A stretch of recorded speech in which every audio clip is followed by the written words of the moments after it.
Hello बच्चों, स्वास्थ्य science classes में आपका स्वागत है। आज हम जीव विज्ञान का एक बहुत ही महत्वपूर्ण टॉपिक मानव का पाचन तंत्र पढ़ने जा रहे हैं, ह्यूमन डाइजेस्टिव सिस्टम। पाचन, जब हम भोजन करते हैं तो भोजन में उपस्थित जो पोषक तत्व हैं वो किस प्रकार से हमारे शरीर में पहुंचते हैं, ये क्रिया पाचन कहलाती है। पाचन की क्रिया में जो अंग भाग लेते हैं वो पाचक अंग कहलाते हैं। इन सभी अंगों से मिलकर के जो सिस्टम बनता है, जो तंत्र बनता है, उसे पाचन तंत्र कहते हैं। पाचन तंत्र में जो भाग लेने वाले अंग हैं, ये जो सबसे पहले लिखा है आहार नाल, जो आहार नाल होता है इसे एलिमेंट्री कैनाल कहते हैं।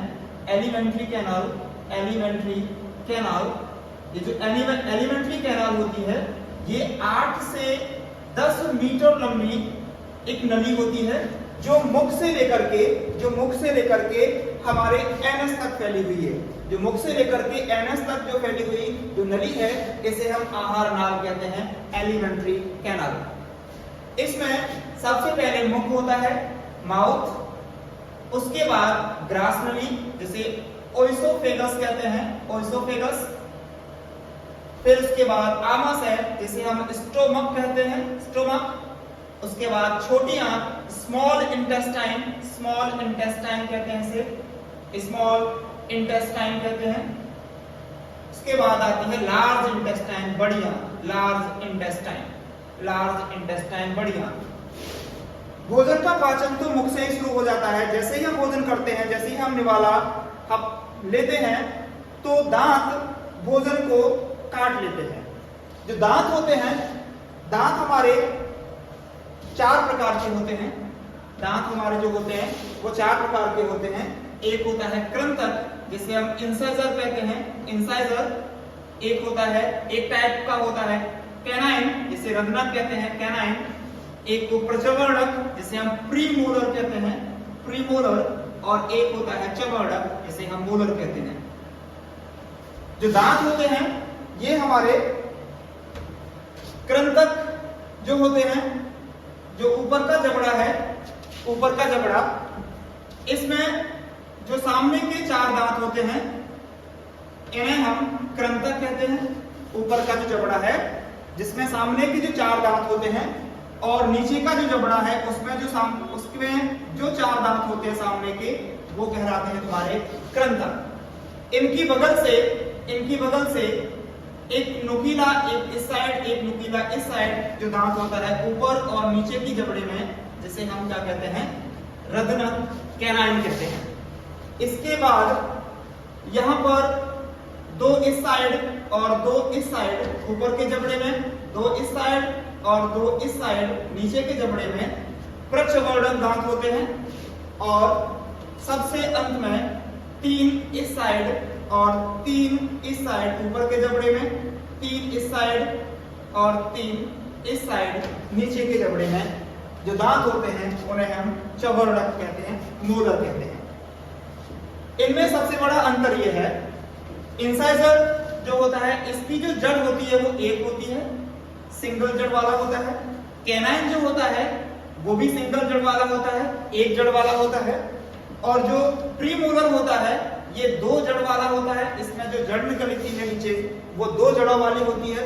और जो मोलर होता है ये 3 या 4 जड़ों वाला होता है, 3 या 4 जड़ों वाला होता है। इनके कार्य क्या होते हैं? जो तुम्हारे ये सामने के 4 दांत ऊपर के जबड़े में और सामने के 4 दांत नीचे के जबड़े में जो है, इनका काम होता है भोजन को काटना। फिर ये जो कैनाइन है, जो नुकीले दांत होते हैं, इनका कार्य होता है जो मजबूत भोजन है उनको चीरना और फाड़ना। ये मांसाहारी जीवों में अधिक लंबे होते हैं। जो मांस खाते हैं जीव उनमें ये अधिक लंबे होते हैं। फिर उनके बगल से जो प्रीमोलर हैं इनका काम होता है भोजन को पीसना। और इनके बगल से चवर्णक होते हैं मोलर, इनका काम भी होता है भोजन को पीसना। इनको हम अगर एक सीधी लाइन से डिवाइड कर दें तो इस साइड के जबड़े में दांत हैं उनकी संख्या और इस साइड में दांत है उनकी संख्या मिलाकर के हम एक दंत सूत्र बना सकते हैं, दंत सूत्र बना सकते हैं। जैसे इस साइड जो जबड़ा है आधा, इसमें जो तुम्हारा कृंतक है इंसाइजर, इसकी संख्या होती है 2। जो तुम्हारा रत्नक है कैनाइन, इसकी संख्या होती है कैनाइन, इसकी संख्या होती है 1। जो तुम्हारा प्रचवर्णक है प्रीमोलर, इसकी संख्या होती है 2। कैनाइन की संख्या 1, प्रीमोलर की संख्या 2, और जो तुम्हारा मोलर होता है, मोलर की संख्या होती है 3। ये ऊपर के जबड़े का हो गया। तो इसे हम लिख सकते हैं 2 1 2 3। ऐसे ही नीचे के जबड़े में 2 1 2 3 इंटू 2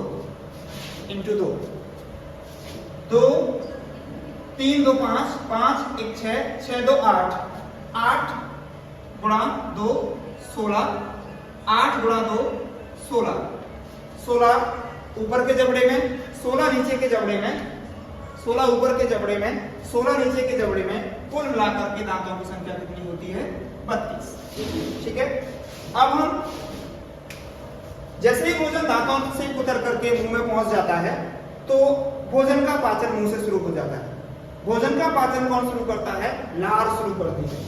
जो लार है जिसे हम सलाइवा कहते हैं, सलाइवा इसे लार कहते हैं, इसका सबसे महत्वपूर्ण रोल होता है भोजन के पाचन में।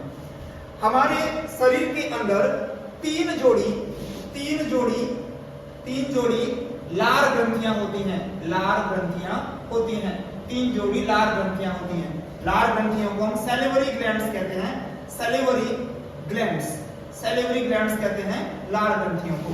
तो तीन जोड़ी लार ग्रंथियां होती हैं, जिनमें से एक जोड़ी लार ग्रंथि जिसका नाम सबलिंगुअल ग्लैंड्स है, जो हमारे जीभ के नीचे पाई जाती है।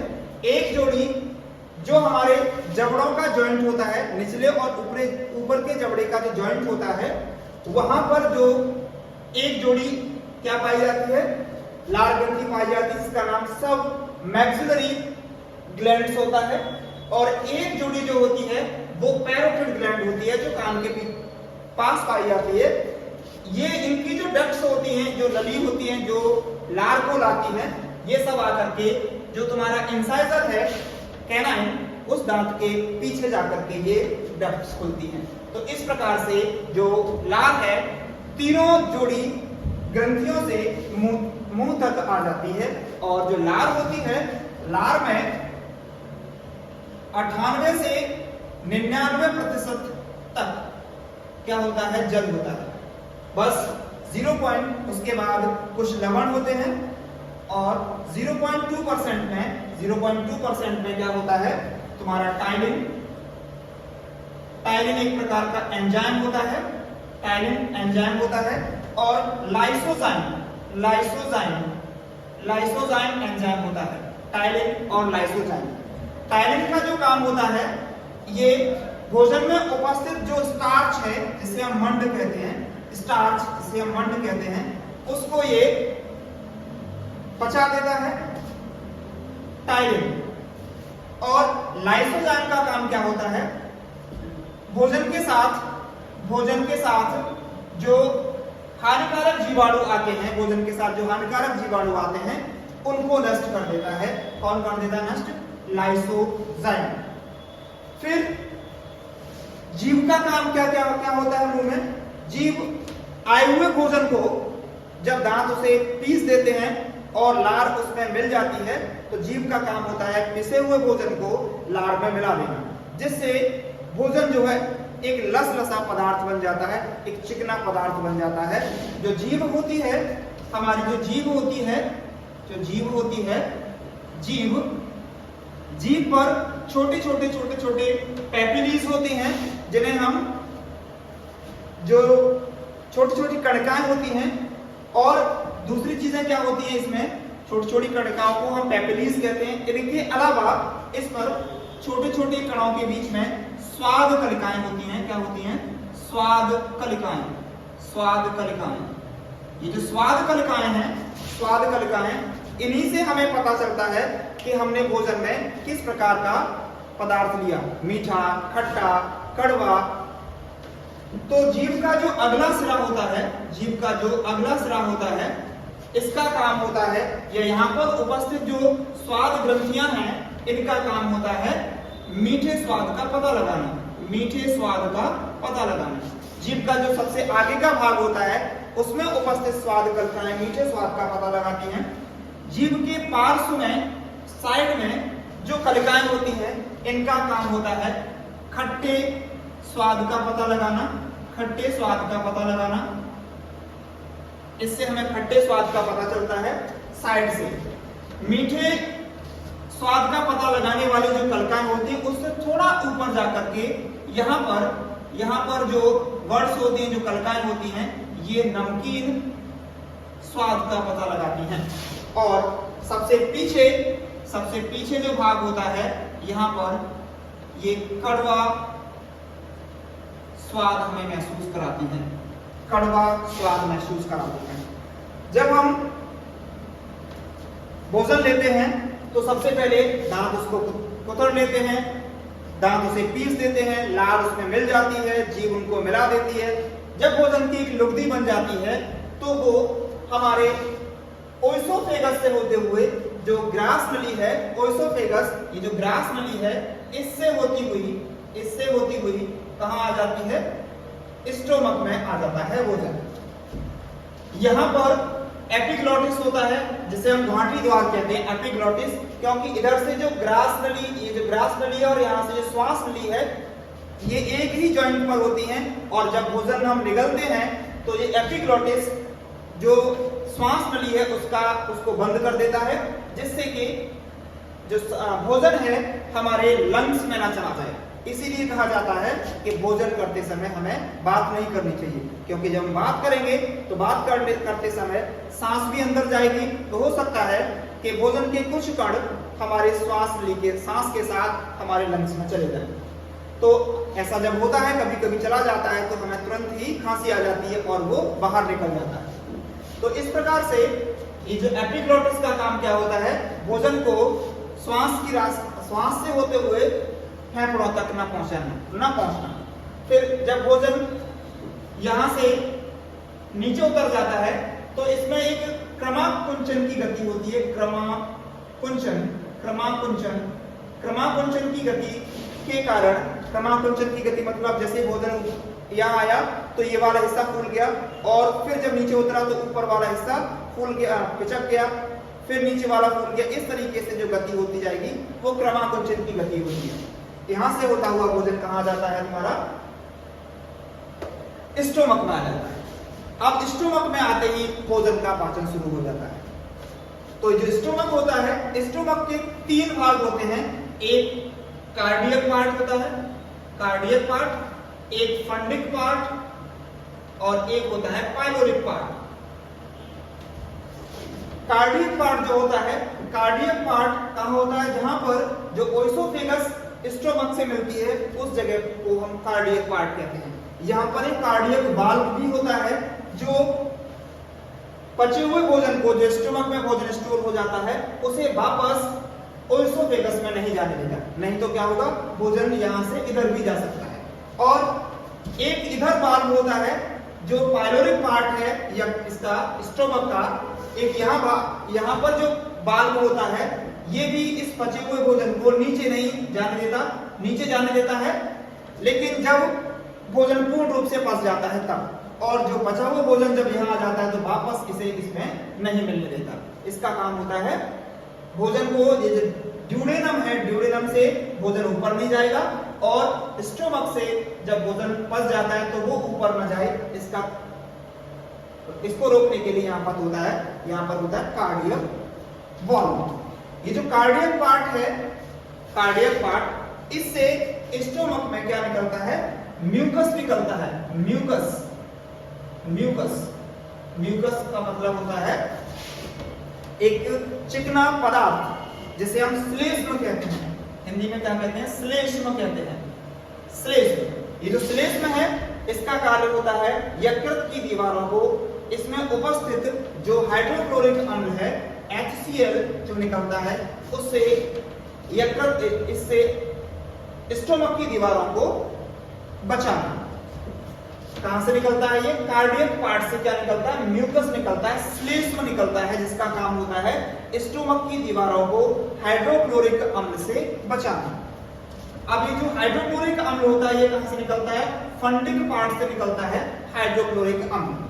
और इसके साथ साथ हाइड्रोक्लोरिक अम्ल के साथ कुछ एंजाइम भी होते हैं, जैसे पेप्सिन और रेनिन,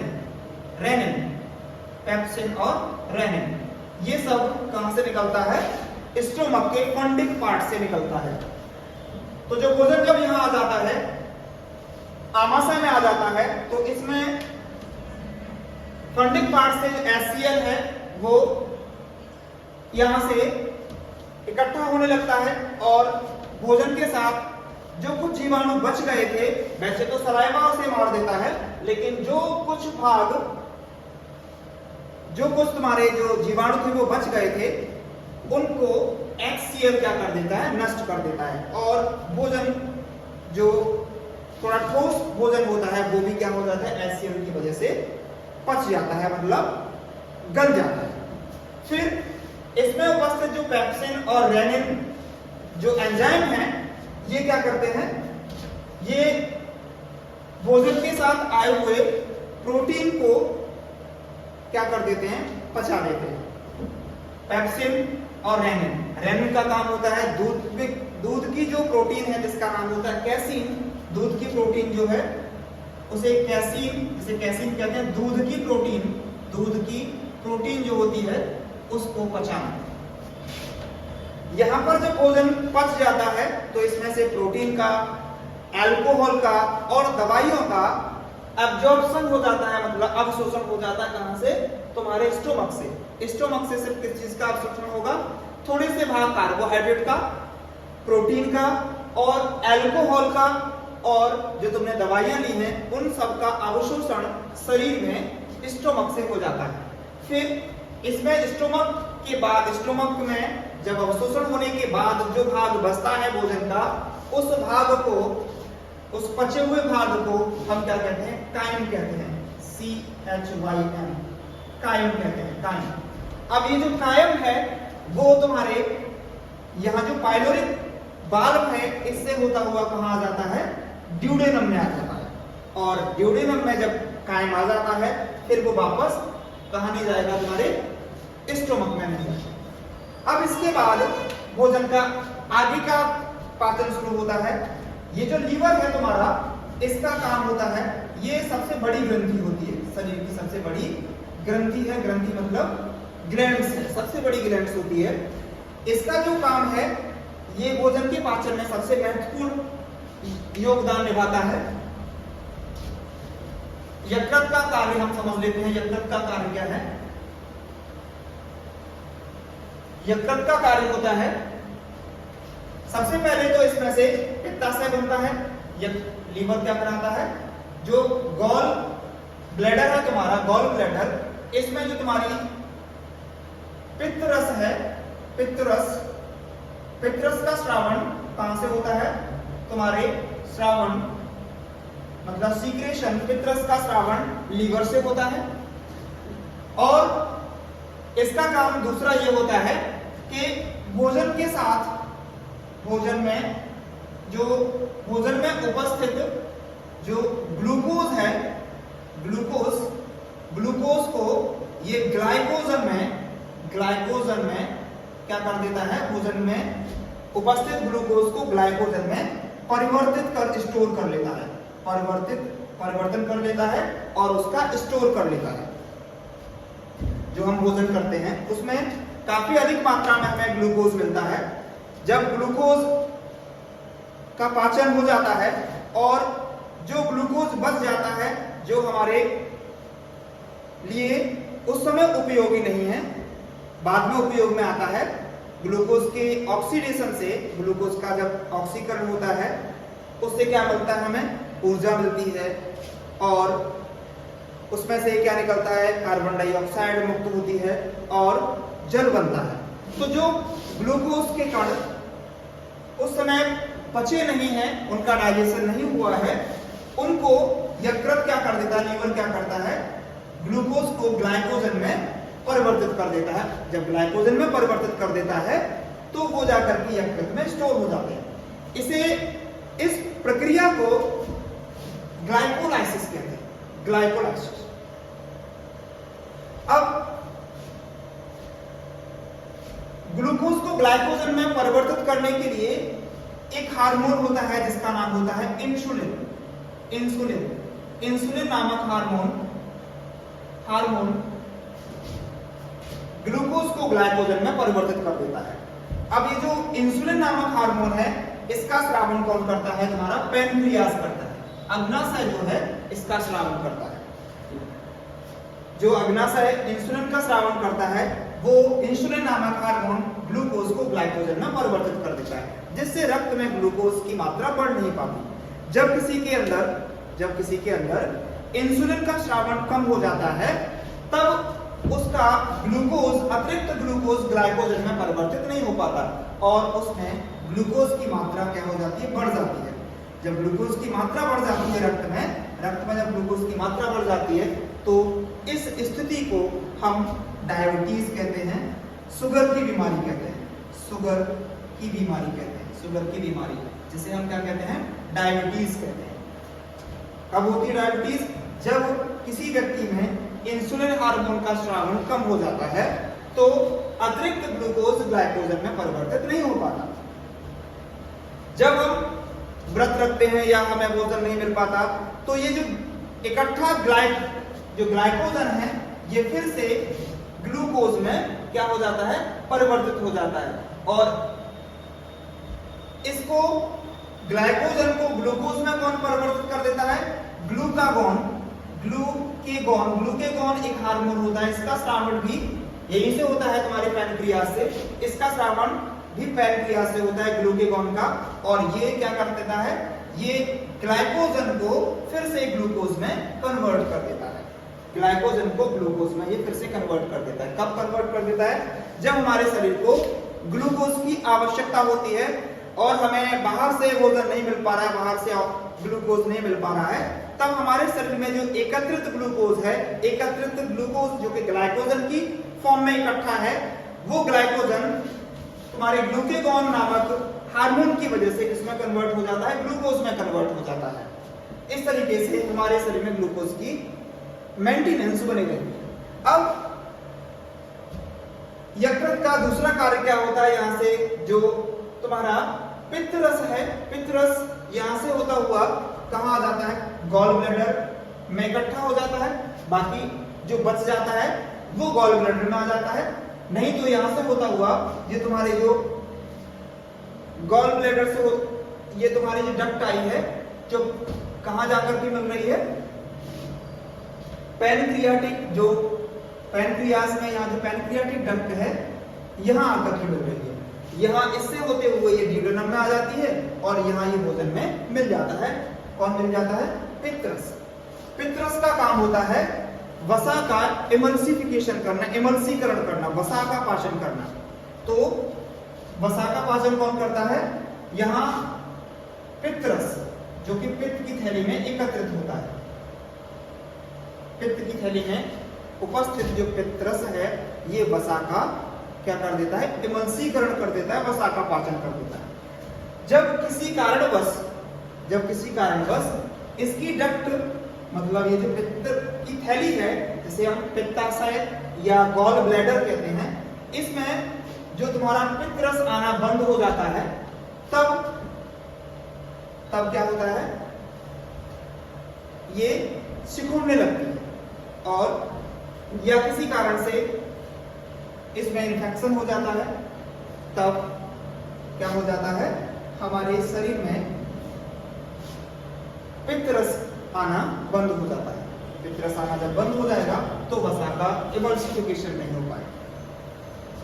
तो जब किसी को कहते हैं पित्त की थैली में पथरी हो गई है या किसी भी कारणवश पथरी हो जाती है, तब क्या होता है, ये तुम्हारी डक्ट है, ये जो कैनाल है, यहाँ पर पित्तरस आना बंद हो जाता है। इससे होता हुआ क्योंकि इसमें पथरी हो जाती है, छोटे छोटे कैल्शियम के कण या तुम्हारे पितरस के जो उसमें उपस्थित जो तुम्हारे क्या कहते हैं धातुएं हैं जो भी हैं वो इसमें इकट्ठी हो जाती है। इसकी वजह से छोटे छोटे कण बन जाते हैं, इकट्ठे हो जाते हैं, जिन्हें हम क्या कहते हैं स्टोन्स कहते हैं। जब इसमें स्टोन्स आ जाते हैं तो लिवर से जो तुम्हारा पित्तरस है वो इसमें इकट्ठा होना बंद हो जाता है। तब क्या करते हैं स्टोन्स को निकालने के लिए पूरा का पूरा गॉल ब्लैडर यहाँ से हटा दिया जाता है। जब गॉल ब्लैडर हट जाएगा तो पित्तरस इकट्ठा होना बंद हो जाएगा। तब क्या होता है मनुष्य में वसा का इमल्सीकरण नहीं होता, मतलब वो चिकना युक्त भोजन नहीं कर सकता है। अगर करेगा भी तो उसका डाइजेशन नहीं होगा। अब जब भोजन ड्यूडेनम में आ जाता है, फिर ड्यूडेनम में आते ही ये तुम्हारा जो पैनक्रियाज है, अग्नाशय से कहते हैं, इससे भी पैनक्रियाटिक जूस निकलते हैं। पैनक्रियाटिक जूस जो है यहाँ ड्यूडेनम में आ जाते हैं, जो भोजन का डाइजेशन करते हैं। भोजन यहाँ से फिर आ जाता है तुम्हारा ये जो पार्ट है जैजनम जिसे कहते हैं, जैजनम, ये जो पार्ट है ये छोटी आंत और ड्यूडेनम का जो मिलन वाला स्थान है, जहां मिलता है दोनों चीजें जहां मिलती हैं उसको हम क्या कहते हैं जैजनम कहते हैं। जब भोजन यहां से होता हुआ छोटी आंत में आता है, छोटी आंत में अधिकतर भोजन का पाचन हो जाता है। यहां से भोजन अवशोषित हो जाता है, अवशोषित होकर के शरीर के विभिन्न भागों तक चला जाता है। अब जो भोजन और जो जल इसमें जो मिक्स रह गया है वो यहां से होता हुआ कहां आ जाएगा, बड़ी आंत में आ जाता है, लार्ज इंटेस्टाइन में आ जाता है, बड़ी आंत। यहां पर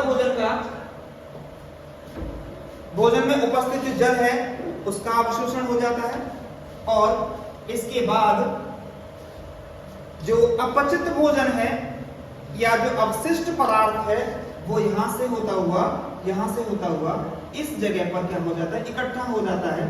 इसे हम रेक्टम कहते हैं, इसे कहते हैं हम मलाशय। यहां आकर के भोजन क्या हो जाता है, इकट्ठा हो जाता है। हाँ, एक और चीज यहां हमने बनाई हुई है जिसे हम अपेंडिक्स कहते हैं। अपेंडिक्स ये बड़ी आंत का ही एक छोटा सा भाग है। जब मनुष्य शाकाहारी हुआ करता था तब सेलुलोज के डाइजेशन के लिए, सेलुलोज के पाचन के लिए अपेंडिक्स का प्रयोग होता था। शरीर का जो अपेंडिक्स है ये सेलुलोज का पाचन करती थी। सेलुलोज जो कि हरे पेड़ पौधों में पाया जाता है, जो कि कार्बोहाइड्रेट का एक जटिल रूप है, ग्लूकोज का एक जटिल रूप है। तो सेलुलोज के पाचन के लिए अपेंडिक्स का प्रयोग होता था। अगर किसी कारणवश भोजन इसके अंदर चला जाए, जब इसके अंदर चला जाएगा तो यहाँ से बाहर निकलने की कोई जगह नहीं होती, फिर भोजन में सड़न उत्पन्न होने लगती है और जब सड़न उत्पन्न होने लगती है तब पेट में दर्द बढ़ जाता है। फिर किसी में देखा होगा कि पेट में दर्द हो रहा है, अपेंडिक्स बढ़ गई है, तो वो बढ़ी नहीं है, फूल गई है। फिर उसे क्या करते हैं, इसे काट करके यहाँ पर इसे अलग कर दिया जाता है। जब भोजन रेक्टम में इकट्ठा हो जाता है तब यहां से, जिसे हम एनस कहते हैं, जिसे हम गुदा द्वार कहते हैं, गुदा द्वार, इससे होता हुआ जो अपशिष्ट पदार्थ है वो शरीर से बाहर निकाल दिया जाता है।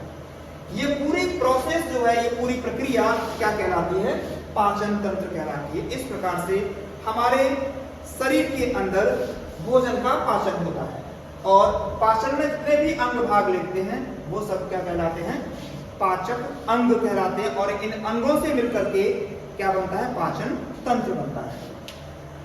अगर इसमें और कोई टॉपिक या कोई भी पॉइंट समझ में ना आया हो तो मुझे कमेंट करके बता देना, मैं आपकी हर एक समस्या का समाधान करूंगा। और अगर आपको वीडियो थोड़ी सी भी पसंद आई हो तो इसे लाइक कर देना, चैनल को सब्सक्राइब कर लेना और हो सके तो शेयर भी कर देना। धन्यवाद।